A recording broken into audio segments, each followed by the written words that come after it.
नमस्कार मित्रांनो, शिंदे गटाला झुकवण्याचा भाजपचा डाव. 52 जागांच्या ऑफरमुळे शिवसेनेत संतापाची लाट.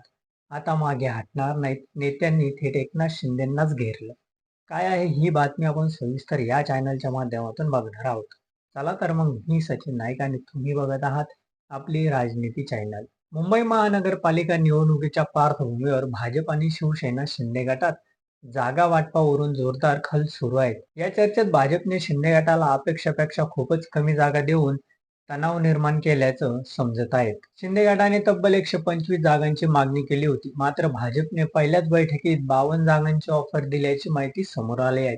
उर्वरित जागांवर शिंदे गटाने केलेले दावे भाजपने फेटाळल्याची अवस्था वाढली आहे. या पार्श्वभूमीवर शिंदे गटातील नेते आणि पदाधिकारी आक्रमक झाले आहेत. सन्मानजनक जागा वाटप न झाल्याचा मुंबईतील सर्व 227 जागा स्वबळावर लढवण्याचा पर्याय खुला ठेवावा, असा दावा थेट उपमुख्यमंत्री एकनाथ शिंदे यांच्यावर टाकला जात असल्याचं सूत्रांकडून सांगण्यात आलं आहे. लोकसभा आणि विधानसभा निवडणुकीमध्ये महायुतीसाठी मोठ्या प्रमाणात तडजोड केली, मात्र आता मुंबई महानगरपालिकेच्या निवडणुकीत मागे हटू नयेत अशी ठाम भूमिका शिंदे गटातील नेत्यांनी घेतली आहे.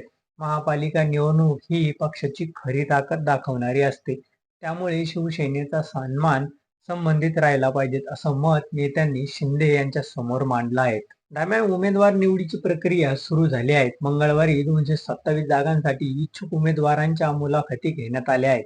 पहिल्या दिवशी सुमारे 2400 इच्छुकांची मुलाखती दिल्याने पक्षात उत्साहाचे वातावरण आहे.